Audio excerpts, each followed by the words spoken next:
Boas-vindas a quem está passando aí. Hoje estamos aqui nesse episódio 8 do programa Tenho Idoso em Casa. E a família, como vai? Nós vamos falar então de limites de cuidado ao longo dos anos. E em especial para responder dúvidas, reflexões que vocês vêm trazendo aqui nos nossos grupos.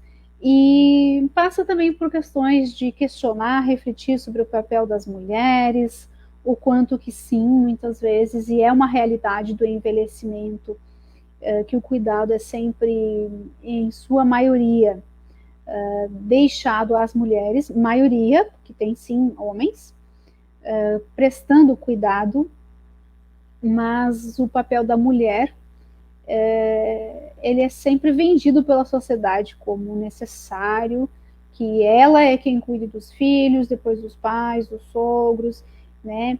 E até que ponto isso pode favorecer que uma mulher assim vire empata. E termos como esse é que a gente vai falar agora, né? Estou aqui com vocês, esperando vocês, quem chegar, independente da hora que chegar, pode ir deixando aí seu comentário, sua participação, diz em que medida isso está sendo favorecedor para ti, né? Vai deixando o seu compartilhamento. Vou ver aqui se quem está no WhatsApp, nos grupos, já está entrando, né? E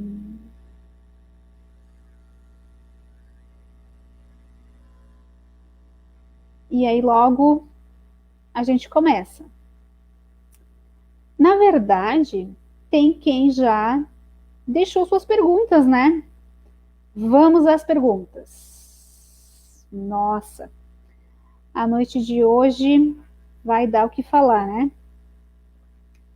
Está sendo transmitido. Mas aqui não está. Ah, tá aparecendo ao vivo, sim. Vocês estão conseguindo acessar o link? Diz que pode ter sido removido. Acho que eu vou ter que mandar outro link para vocês. Será que é? Os gurias não estão conseguindo entrar.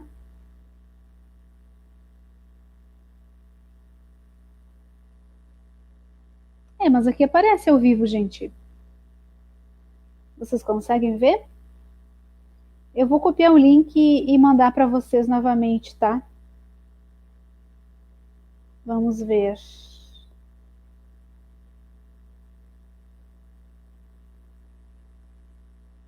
Quando vocês entrarem e eu estiver aqui nessa introdução, fiquem à vontade para passar para frente, tá? Tranquilamente. Tranquilamente.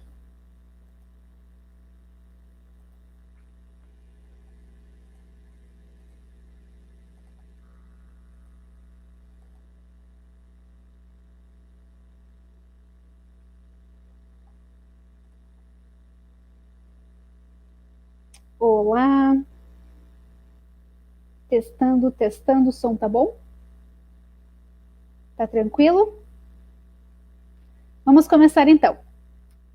O primeiro grande questionamento de hoje diz a respeito, começou com você que trouxe esse questionamento aí do quanto que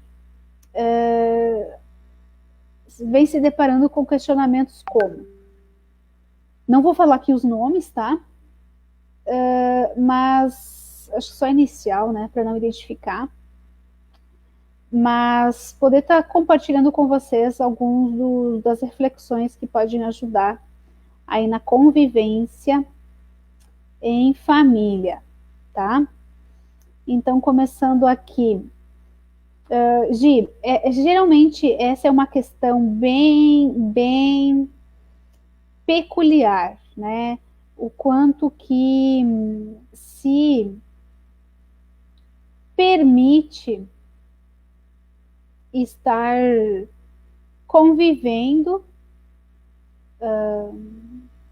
com uma pessoa idosa na família e de que forma que isso pode ou não favorecer, né? Então, por exemplo, a pergunta é a seguinte: gente, o compartilhamento. A gente perdeu a sogra, a sogra faleceu de Covid e o meu sogro ficou viúvo. Então, ele está pensando em morar com a gente. E ele quer morar com a gente. Eu acho que a gente é tão feliz aqui, né? Nós somos tão felizes aqui em casa. Ele ficou viúvo e quer muito morar com a gente. Eu já tinha me afastado da família dele, dos pais desse marido, né, José G. E eu tenho medo, eu e meu maridinho, o que vamos fazer? Estou deixando Deus trabalhar. E realmente isso é uma angústia, isso é uma preocupação, não só contigo, Gi. Muitas das famílias vivenciam isso. É cada vez maior o número de famílias que vivenciam isso. E quanto mais você parar, pensar, refletir sobre isso, melhor. O que acontece? Tem pessoas que até têm certos conceitos já prontos, outros se permitem reconstruir, e cada um vem de uma realidade, né, Gi? Então, muitos até acham que não pode abandonar, que tem que fazer de tudo para não abandonar essa pessoa idosa, pelo menos tentar, né? E para evitar que ele diga que vocês, quanto familiares, é que rejeitaram, é importante tentar. Também tem outros que dizem que não, vale a pena, porque com pessoas mais velhas a gente aprende muito, a rotina da casa muda, mas a gente aprende muito, né? Aí outros dizem, não, olha só, mas se ele for uma pessoa narcisista, um idoso narcisista, é melhor ter um terapeuta, um psicólogo para ajudarem nesse processo. Então as opiniões são muito vastas, muito contributivas e ajudam a pensar essa realidade, né? Em geral, muitos percebem que e desacreditam, dizem, não, se a pessoa tem um diagnóstico, por exemplo, de falta de empatia, não tem como assumir, né? Não dá para a gente assumir na velhice, a gente pode ficar estagnado emocionalmente, né? E depois a culpa ficar sempre em cima da gente, né? Outros já dizem, olha, eu convivi com anos, com pessoas assim, com muita dificuldade de empatia, e não sei como é que seria na velhice. Olha, tem vários entendimentos, um deles e é nessa perspectiva psicológica de ter respostas prontas, né? Um deles muito feito, que eu estudei na formação em terapia familiar, é usado para entender assim, que numa família ideal, todo o trabalho emocional que você, mulher, e seu cônjuge fazem com a família nuclear que vocês constroem, seja com filha, filho, quem vocês tiverem ali de família nuclear, essa passa a ser a família de vocês. E o desafio teu, enquanto ciclo de vida familiar, segundo essa perspectiva, é você construir uma fronteira emocional, metaforicamente assim, ó, esses traços amarelos aqui ao redor desse genograma, tá? Você construir essa barreira, vocês construírem enquanto casal, essa fronteira emocional, vocês construírem essa barreira que os protege emocionalmente nessa caminhada, então vocês têm aí uma necessidade, na verdade seria o desafio ideal, de vocês construírem uma fronteira sem falhas, tá? Todas as linhas amarelas ali, eu fiz com canetão, todas elas conectadas, tá?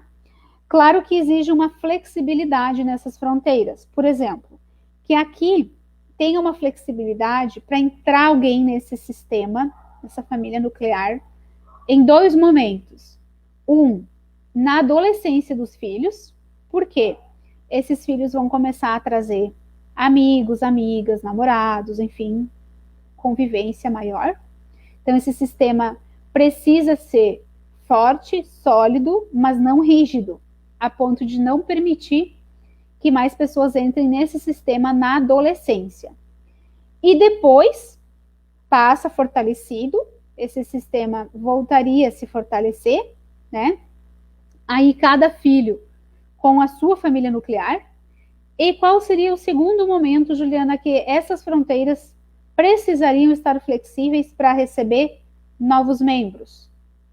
Na velhice de alguém dos antecedentes. Por exemplo, aí vocês estão vendo aqui em cima o sogro, por exemplo.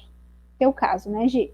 Então, a pessoa que está mais alerta geralmente a isso é uma pessoa que não tem um laço de consanguinidade, que entrou nessa família, por exemplo, a nora, e que vai percebendo esses movimentos emocionais, do quanto é fácil ou difícil construir essas fronteiras emocionais e tornar essa fronteira amarela fortalecida, não rígida a ponto de não deixar ninguém entrar, e também não tão aberta que qualquer um possa entrar. A questão é que na velhice, quando uma das pessoas de mais idade fica sozinha por alguma intercorrência, geralmente uma morte dessa pessoa de idade, esse sistema precisa ter essa flexibilidade aqui e permitir de alguma forma a entrada dessa pessoa idosa. Nossa, Ju, esse que é o mundo ideal das famílias ideais? Aí se construiria uma linha verde, eu simulei aqui metaforicamente com uma linha verde, para que esse sogro, por exemplo, entrasse no sistema familiar de vocês. Só que, dada a colheita emocional do tempo em que você, com teu cônjuge, teus filhos, construíram essa linha amarela fortalecida, vocês estão preparados para encarar essa fase da velhice, estariam em tese, né? Qual que é o problema dessa perspectiva de família ideal? Dessa ideia de que família tem que ser assim e é assim que os ciclos continuam. É a ideia de que toda família vai ter um inconsciente familiar, algo que está por trás de pelo menos até 3 gerações, que dá a cada um de vocês um lugar. Então, se essa família tende a dar a você, que é a nora, um lugar de cuidadora, e teve essa tendência durante pelo menos 3 gerações, é como se você estivesse nesse momento descobrindo que o teu papel vai ser cuidar de ser sogro. E não porque você está afim, mas porque esta família vendeu este papel para você. E pasmem, como você não sabe disso, você está repetindo um legado inconsciente. Essa é uma perspectiva. Só que essa é uma perspectiva considerando, gurias, uma família ideal. Uma família tida como funcional. E a gente sabe que isso não existe no mundo real. Que esse conceito de família ideal, funcional, serve para os livros. E a gente sabe o quanto, por exemplo, um sistema familiar é desafiado por desenvolvimentos individuais, com perspectivas de cada um construir o seu jeito de fazer essas linhas, esses limites de cuidado, né?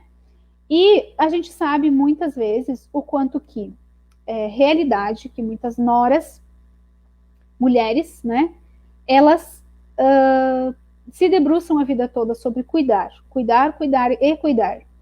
E quando isso é comprado e precisa ser, sim, assumir o cuidado do sogro, que muitas vezes se sabe, né? A família que assume, né, a pessoa de idade passa a morar junto, ou a tua família nuclear vai morar junto com essa pessoa de idade, mas no fim das contas acaba sempre ficando para uma mulher.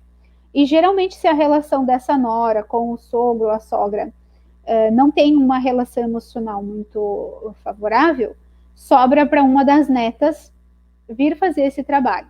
Isso, gente, não é uma coisa inventada, isso está sendo cada vez mais a realidade das famílias, tá? Sempre esse papel atrelado à mulher. Qual que é o questionamento, né? Quando não se tem essa facilidade em construir essa fronteira, esse traçado amarelo que eu coloquei aqui para vocês, quando é difícil, quando esse equilíbrio entre deixar essa flexibilidade para o membro entrar não aconteceu e não foi possível nenhum ano da vida essa família viver assim, com as fronteiras, essas linhas amarelas sólidas. Essa família nuclear tua nunca teve a oportunidade de estar assim. Aí é um problema, porque para entrar um outro membro, isso incluindo principalmente uma pessoa de idade, né, vir morar com vocês, ou vocês irem morar com essa pessoa, com esse sogro, vai desafiar muito a individualidade de vocês, né? E aí vem outras questões, ó. Vem aqui outra questão que vocês trouxeram. Gente, eu acho que quando se esse sogro, essa sogra é narcisista, a gente não vai saber. Eu soube por uma terapeuta e ela falou que eles não assumem. A gente é que fica estagnado e depois eles ainda colocam a culpa em nós. Então, assim, esse é um risco no sentido de, se a família toda fica centrada nessa ideia do diagnóstico, né? De que tem alguém ali que controla, que sempre teve o controle, inclusive antes, quando o casal estava construindo essa fronteira, tá? Então, se houve narcisismo perverso, por exemplo, por parte do sogro, antes ainda, na tua vida conjugal, você vai perceber dificuldades de construir essa fronteira emocional. Fica difícil essa fronteira ser assim, amarelinha, fechadinha e com flexibilidade para abrir quando precisar. Ó, daí, por quê? Ó, tem uma de vocês aqui diz: eu convivi anos com uma pessoa que praticamente era dupla personalidade. Melhorava, dava um tempo, perdoava e começava a piorar. Depois vinha anos de tratamento de silêncio. Eu até chorava, a pessoa me manipulava. Aí teve a doença da mãe, aí a mãe morreu e tudo foi à tona, a máscara foi caindo. E essa pessoa falou que não me amava mais, me maltratava com palavras, me descartou depois de 19 anos. Aí eu tive força de me cuidar. Depois essa pessoa voltou ainda 3 vezes, do nada, falando que não ia me deixar, querendo brincar com os meus sentimentos. Voltou arrependido, pedindo perdão, falando que eu tinha feito isso com a nossa vida, que eu estava assim por nada, né? E eu fiquei em luto, me sentindo uma loucura. E aí, de repente, vem trazendo presentes, de novo, muitas manipulações, muitas triangulações, convivi anos assim, e foi difícil entender por que essa pessoa agia assim. Ou seja, todos esses dilemas, a gente, dificultam enquanto casal fortalecer essa linha amarela, essa linha protetora emocional, tá? Ó, uma de vocês aí disse, se for narcisismo, é um transtorno de personalidade, não tem cura, só tratamento, mas dificilmente um narcisista aceita ajuda psicológica. Aí, eu disse, a vítima se afasta e inicia o processo de cura. Não podemos mudar os narcisistas, mas podemos nos tratar ou curar dos traumas que eles deixam. Aí que tá. Porque se esse sogro tem aspectos de personalidade assim, ou teve antes com a sogra, por exemplo, aqui, a sogra faleceu e ela tinha esses sinais, provavelmente deixou respingos nessa fronteira amarela que você enquanto casal, você enquanto família nuclear, tentou trilhar.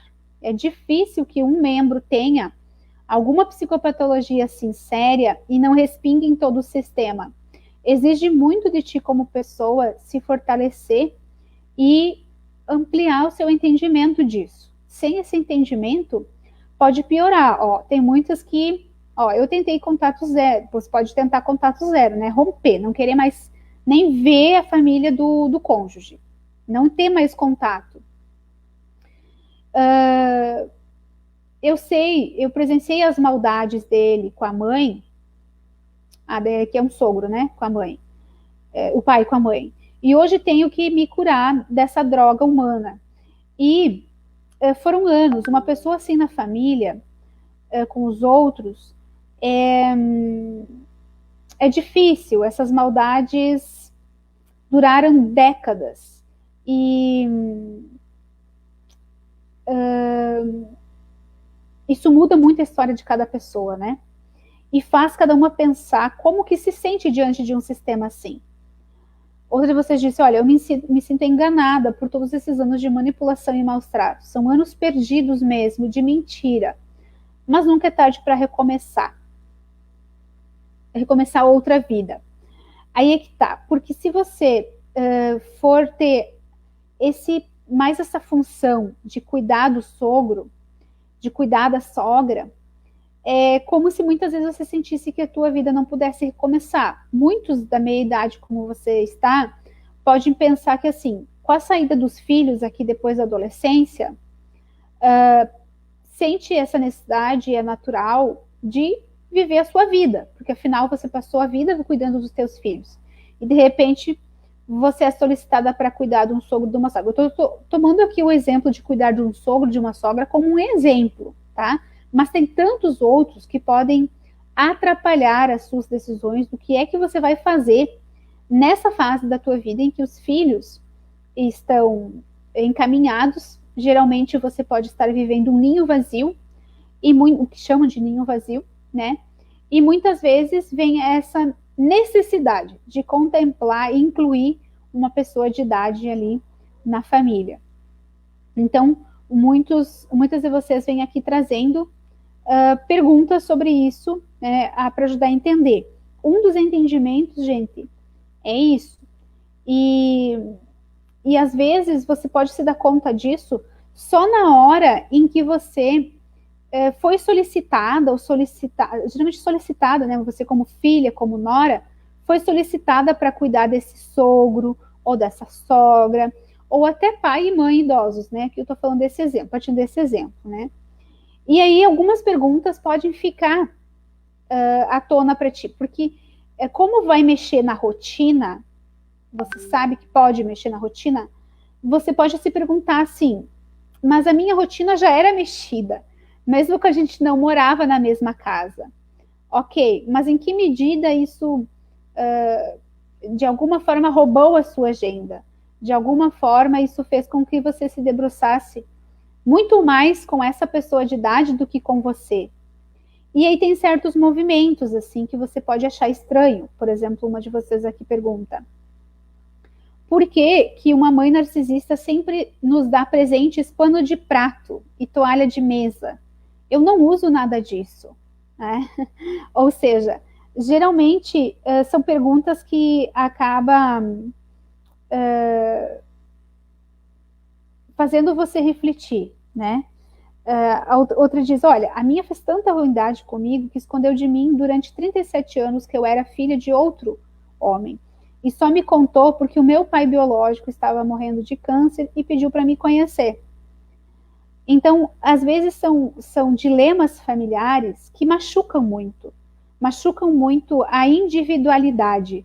Ou seja, essa linha amarela, que era para ser aproveitada entre todos, né, com o mínimo assim, de segredos, de coisas que pudessem atrapalhar, não foi organizada de uma forma que facilitasse. Então, quando, por exemplo, uma mãe esconde a ponto de esconder, assim, por exemplo, a paternidade da filha, e trazer coisas do cotidiano muito simples, que a princípio você não dava bola, não dava atenção, deixava passar, você começa a se perguntar até que ponto isso é toxicidade ou não, ou que níveis de narcisismo tem aí, ou até de psicopatia. Tem relatos assim de que muitas pessoas ficam se perguntando até que ponto aquela felicidade que conseguiu se construir aí dentro dessa linha amarela pode se manter tendo pessoas de idade assim ao redor desse sistema nuclear teu.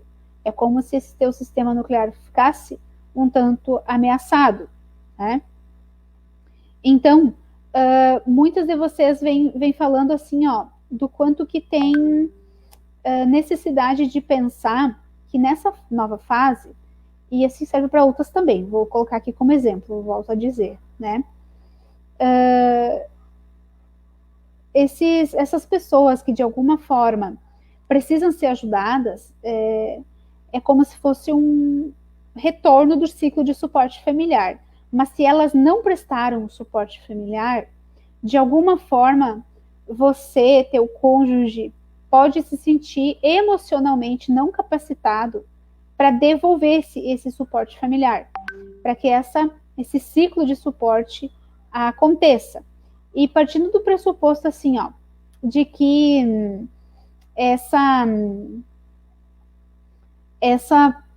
esse distanciamento da consciência do outro pode acontecer, a gente tem vários níveis.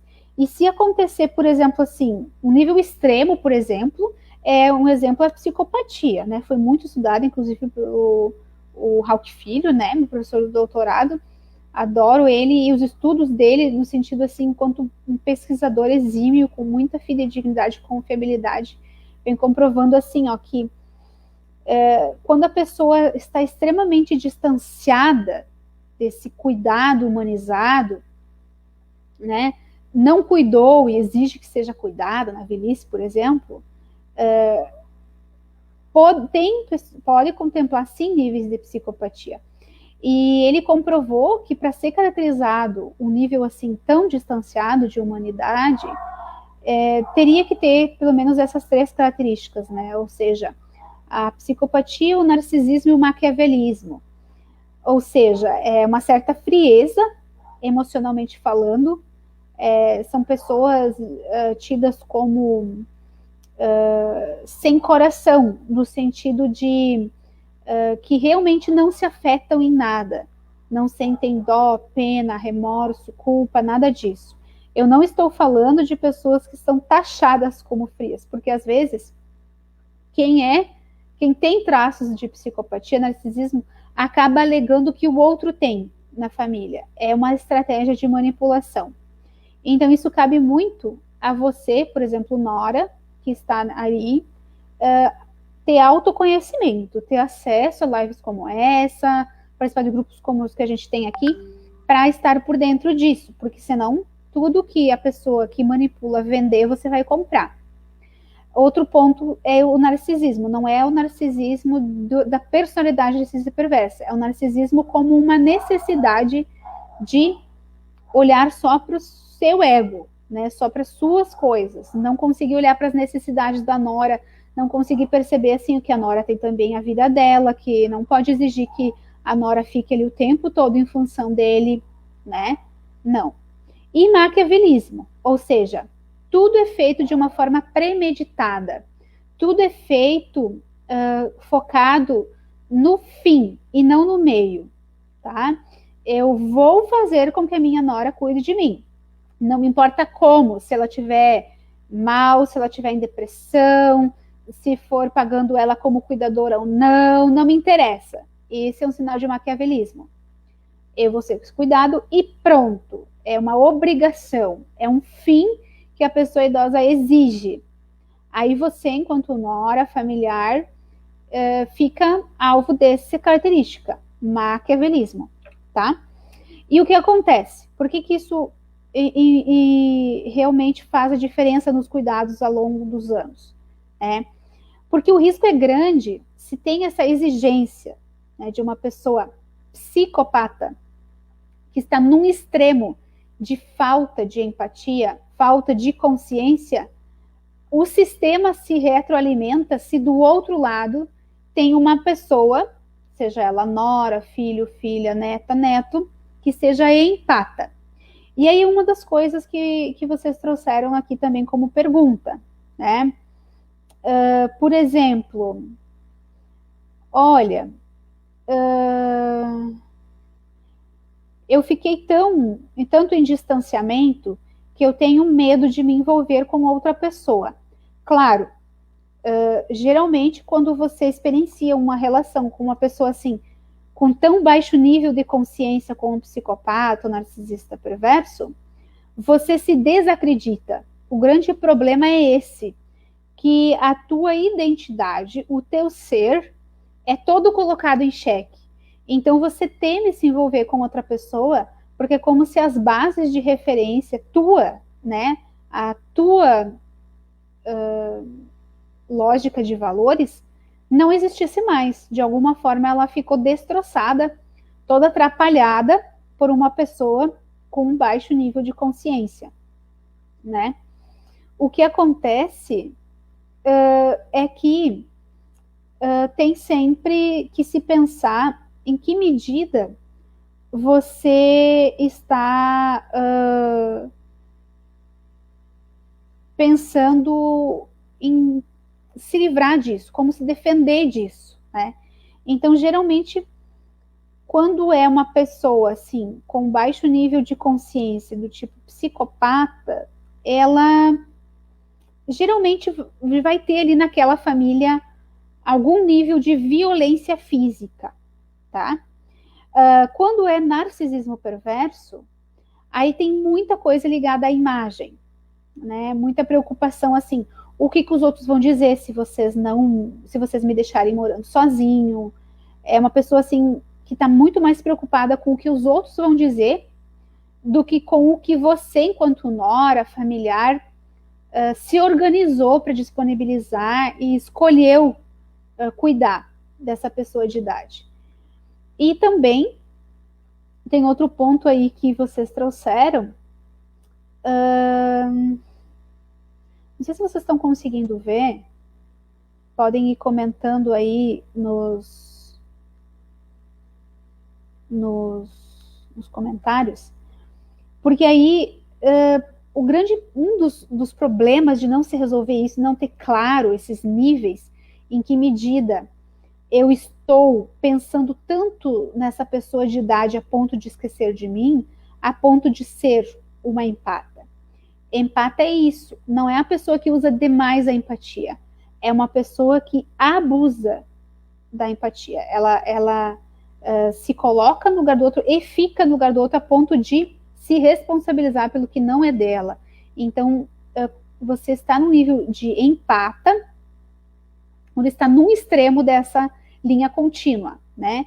A pessoa empata, ela se preocupa demais com todo mundo, né?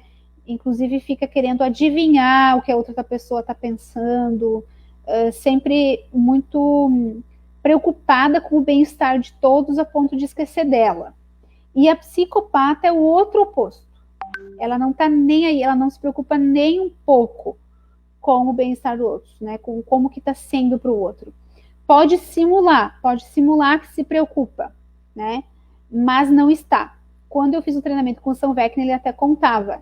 O Sam Vaknin é um estudioso de narcisismo perverso israelense, diagnosticado com narcisismo perverso, inclusive foi preso várias vezes, se eu não me engano, e ele fez um treinamento aqui no Brasil, ele veio em São Paulo, fui fazer com ele, contei para vocês, né, que foram dias de terrores, e porque é difícil, assim, a convivência com uma pessoa, assim, narcisista perversa é de dar pesadelo. E o que acontece é que uma pessoa psicopata que está no outro extremo de empatia, ela pode simular essa empatia. O Sam Vaknin falava da empatia fria. Ele pode simular, dizer que se preocupa com a nora, dizer que não quer atrapalhar a nora. Não quero atrapalhar vocês. Mas no fundo, por dentro, está rindo, está gozando, está pensando coisas do tipo, sua trouxa, você vai ter que me cuidar. Então, esse tipo de conversa consigo mesma que se tem nas pessoas com baixa consciência, com psicopatas narcisistas perversos, elas são muito difíceis de diagnosticar, porque sempre tem de outro lado um membro empata, que é aquela pessoa da família que parte do princípio de que esse sogro, essa sogra, pensa e sente como ela.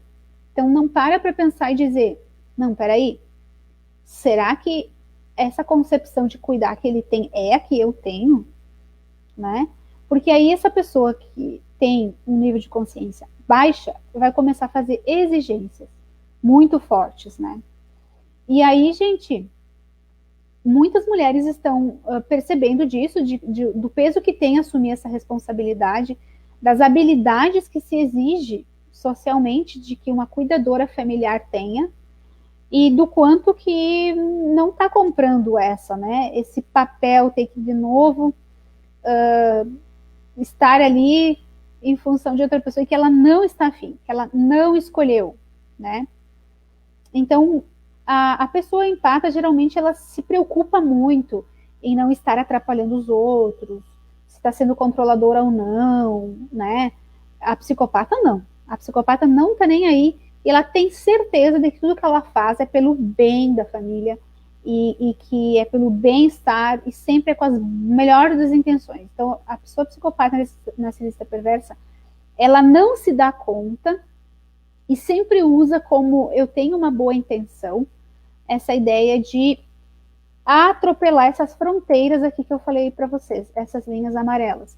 Sempre deixa as fronteiras da tua vida familiar, da tua família nuclear atrapalhadas. Você nunca consegue chegar nesse nível de solidificar essa fronteira, porque tem uma pessoa assim, com baixo nível de consciência, que atrapalha, né? Que fica ali realmente dificultando. Então, essa que é a grande diferença entre o que é ser uma empata, é o oposto de ser psicopata, tá? E isso pode aparecer e você ir se experimentando tanto no relacionamento com os filhos, com as filhas, né? Até que ponto você acabou assumindo muitas das responsabilizações, porque os filhos vão crescendo e aqui na adolescência, que é um dos momentos em que essa solidificação que você fez na tua família nuclear aconteceu, que inclusive pode ser uniparental, pode ser você e teu filho. E aí é hora desse filho sair de casa, né? É uma família uniparental. O quanto que você vai se sentir tendo que comprar essa ideia de que, bom, já que você está sozinha, você tem que receber o sogro, você tem que receber a sogra, você tem que receber o pai e a mãe idosa. Essa é uma pressão social que tem acontecido muito, já que você está sozinha, né? E isso afeta, não é uma escolha tua, genuína, né?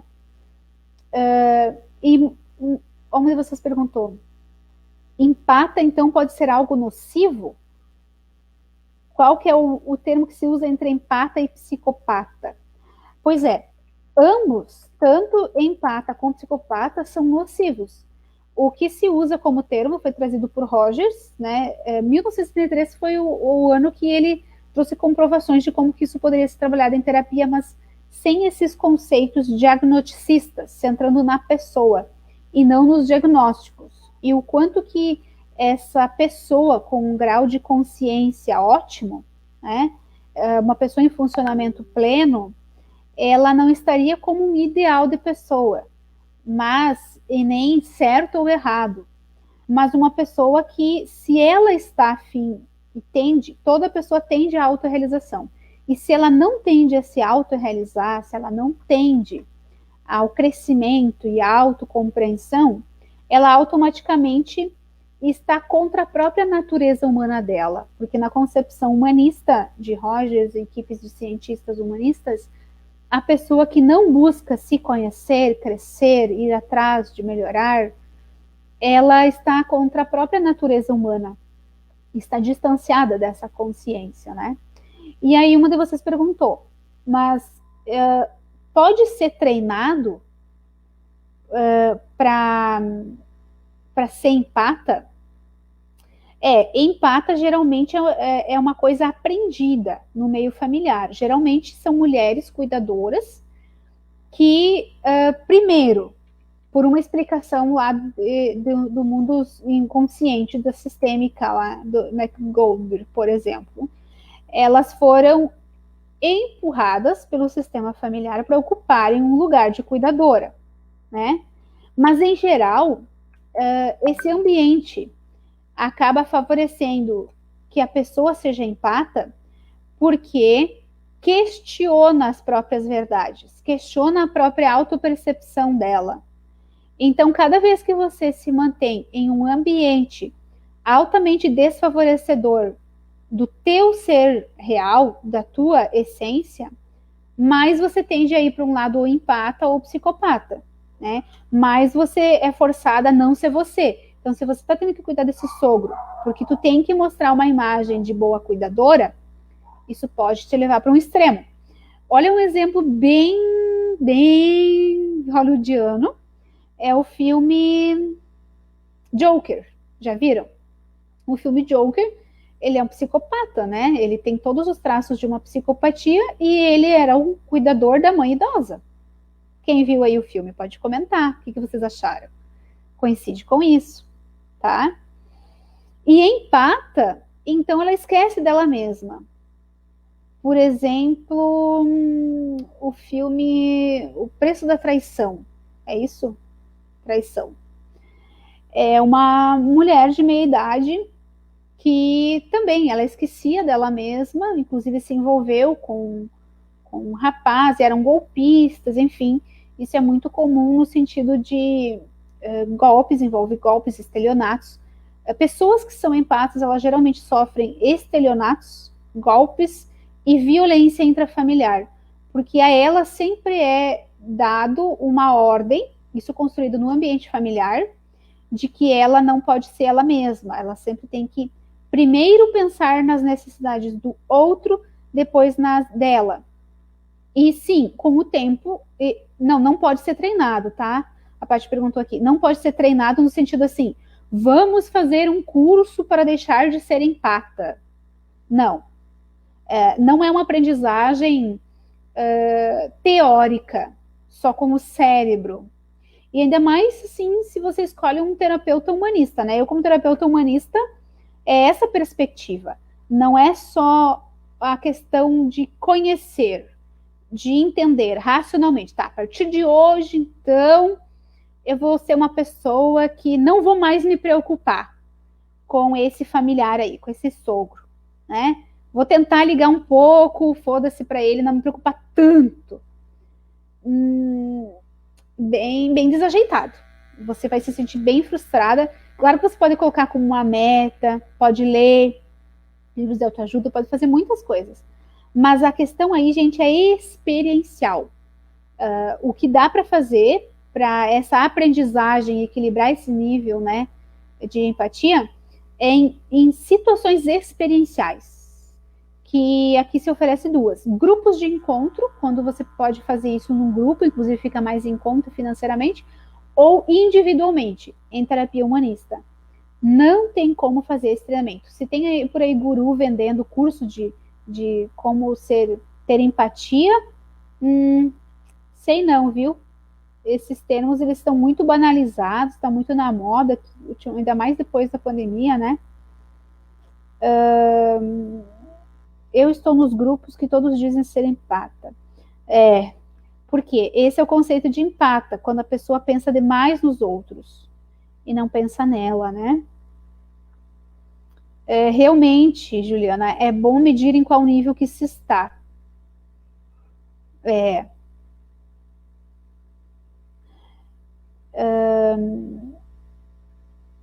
Tem também escalas que podem ajudar você a se auto-medir, auto-perceber em termos de seus traços de personalidade, se conhecer mais, né? Eu tenho outra pergunta. Narcisismo patológico é a pessoa que é narcisista e causa inconveniência para os outros, na família, amigos, por ser assim? Mas síndrome narcisista patológica, pelo que entendi, é bem diferente disso. A pessoa é doente, até não sei se é uma doença que nasce com ela ou maneira de ser da pessoa, mas doentia a ponto de se ver em ruim, perigosa, pior que só o narcisismo patológico, que já está sendo também um transtorno. A síndrome tem outras características para ser diferenciada do outro. Quando detectada pelo psicólogo, ele acha qual a diferença entre os dois, como se diferenciam do outro e a característica de cada um. Eu tenho que entender a raiz dessas coisas.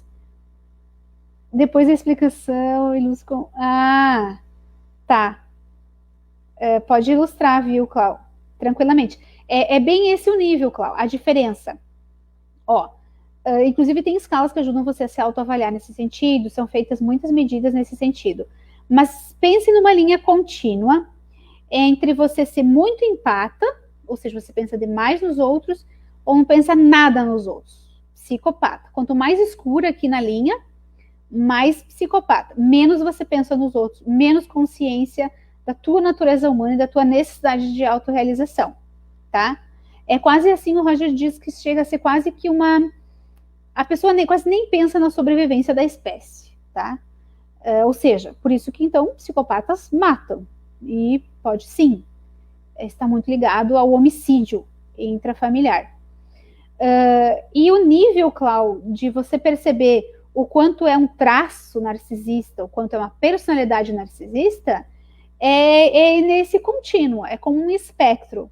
Quanto mais você se aproxima dessa linha escura e mais larga, mais a personalidade tende a ser narcisista psicológica, narcisista perversa e psicopata, tá? Termina na psicopatia. E quanto mais para o meio, mais ali, mais é um funcionamento favorecedor. Você tem consciência dos limites, você cuida a si, cuida do outro numa medida que protege a ti e protege o outro, tá? Então, gurias, o nível de narcisismo perverso, os traços, eles não se caracterizam assim, ó, que a pessoa tem essa personalidade, mas depende dessa linha contínua. E o quanto que você se permite, de alguma forma, estar e se autoavaliar nesse contínuo, né?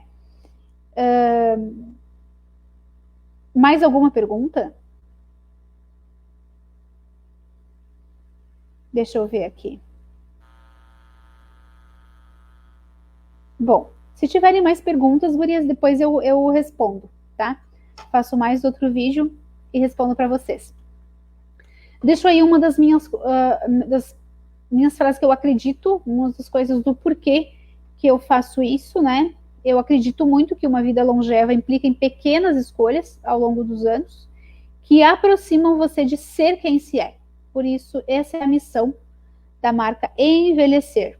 Escolha viver bem. Que à medida que os anos passem, você possa se conhecer cada vez mais e ir cada vez mais ao encontro da sua essência. Pati, de Tocantins. Cláudia, vou assistir o filme Psicopata. Cláudia, o filme que eu me referia à psicopatia é o Joker. Tem também psicopata? Desse eu não tô sabendo. Agradeço aí. Gente, eu não vou compartilhar aqui os comentários para preservar a identidade de vocês, tá? Agradeço a participação de vocês. Qualquer outra dúvida, pergunta, fiquem à vontade. Vocês, Cláudia, e que síndrome narcisista tem 4 transtornos em um? É que aí depende, Cláudia, de que tipo de transtornos, de que síndrome síndrome narcisista. Porque tem o cluster B, né? Cluster B é um grupo B do DSM, o diagnóstico de transtorno. Muitos dizem, humanista não entende de avaliação, de psicopatologia. Não, justamente porque tem essa linha contínua que eu falei para vocês, né? Sim, Cláudia. Narcisismo é um transtorno, é um dos transtornos. Narcisismo perverso é um transtorno pode se desenvolver esse transtorno de personalidade no decorrer dos anos. A pessoa não nasce com ele, não tem provas científicas de um componente genético no narcisismo perverso. Na psicopatia, sim, tem provas já de componentes genéticos, tá? Inclusive, o próprio Rockefeller nos mostrou um dos estudos em que ele foi parceiro, em que adolescentes, por exemplo, tinham pais com níveis de exigência, responsividade adequados, tudo medido, e o nível de psicopatia da pessoa só aumentava, né? Mas o que se parte do princípio? De que a personalidade, quando virou uma personalidade narcisista perversa, é que a pessoa sempre tem um padrão. Ela está tão distanciada da humanidade, da natureza humana, que ela não é ela. Ela, como se fosse assim, ela se vendeu para um falso self, né? Então ela idealiza esse falso self, ela é como se fosse assim, vendeu a alma para o demônio, né? Ela faz de tudo por aquele falso self, por essa imagem grandiosa que ela tem dela mesma, e principalmente sem empatia, tá? Ter uma imagem alta, boa de si mesma é sinal de alta autoestima. E é uma das coisas, sinais de pessoas em funcionamento ótimo, como o Rogers coloca ali nos escritos dele, nas pesquisas dele. A questão é quando isso vem sem empatia, sem se colocar no lugar do outro, sem autenticidade, tá? Aí sim. E vários outros elementos.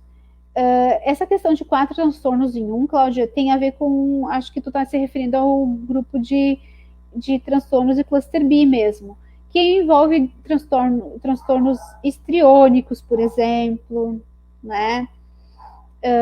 Em que, assim, a pessoa não é bem narcisista, mas ela é um tipo, como se fosse um tipo, né? De narcisismo. E ela, de alguma forma,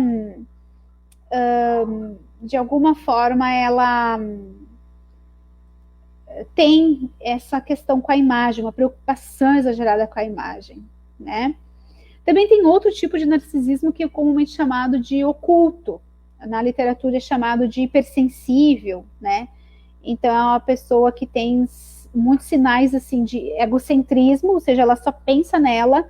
É aquela nora que não quer cuidar do sogro, por exemplo, porque não gosta de dividir o crédito do sucesso do sogro por ser bem sucedido com ninguém, ou porque sente que já tem em mãos o suficiente e não quer nem saber dos problemas do sogro, está no outro extremo, ou porque ela fica facilmente envolvida nos interesses dela e ela se esquece completamente da existência de um sogro na vida dela, ou porque também ela acaba se aborrecendo, se irritando em segredo quando as outras pessoas vêm até ela com os problemas, pedindo o tempo dela, a simpatia dela. Então, ela é uma pessoa bastante egocêntrica, né? Ou no caso, o sogro. É um sogro que ele fica muito aborrecido quando tomam o tempo dele com os problemas dos outros, porque ele só quer que se preocupe com os problemas dele, da velhice dele, da viuvez dele, né? Ou também tem outro sinal, que é uma hipersensibilidade ao julgamento, né? Nesse tipo, Cláudio, de narcisismo, tá? Que é quando a pessoa, assim, por exemplo, esse idoso, ele fica muito facilmente magoado, né? Qualquer coisa assim que não tem nada a ver, ele já se sente ridicularizado, desprezado pelos outros. E não foi assim, não foi com esse nível, né? Não foi para ridicularizar ele. Ou quando ele sente que entra num lugar assim, tá todo mundo, todos olhando para ele, né? Tipo, eu entrei, todo mundo olhou para mim e todo mundo ficou pensando na roupa que eu tava, porque tava sem o frizz do jeito que eu gosto, sabe? Ou frequentemente interpreta assim comentários dos outros de uma forma muito pessoal, sabe? Ele não separa, sempre é muito pessoal, ou não gosta assim de estar num grupo, a não ser que todos saibam e apreciem assim que pelo menos um dos presentes conheça ele. Não, eu não vou lá naquela igreja porque ninguém lá me conhece, nem sabem que eu sou um agrônomo aposentado, onde já se viu que eu vou em um lugar assim que eu não vou ser reconhecido. Então, esse é um tipo, Cláudio, de narcisismo, tá? É um narcisismo mais oculto, é uma coisa assim que, inclusive, muitos estudos mostram que tem mais correlação com introversão. São pessoas mais introvertidas. O narcisismo grandioso, que geralmente é esse que mais se fala, tá, Clau? Aí tem mais correlação com extroversão. São pessoas assim muito famosas, muito queridas, é a popular da turma, é a popular do lugar, enfim, tá? Mas não são assim, Clau, necessariamente diagnósticos que são avaliados por um profissional. Geralmente, quem acaba tendo que se virar e perceber e se defender e ver em que medida que isso vai impactar nos seus cuidados ao longo do ciclo familiar é você mesma. Você nora, você filha, você neta, porque isso pode respingar no teu núcleo, tua família nuclear, né? E principalmente nisso que eu falei, em quem você é. A partir do momento em que você tem que deixar de ser quem você é em prol de algo assim que não faz sentido para ti, só para corresponder a uma imagem, uma necessidade egoística, aí o bicho pega, como se diz. Aí é grupo de encontro em terapia na veia para resolver, tá? Para ajudar a resolver, porque é uma trabalheira e não é em um nem em dois grupos, tá? Uma ou duas sessões. É um processo de ir ao encontro de ser quem se é, né? Você cuidar da tua essência. Não deixar mais roubarem você de você. Beleza, gurias?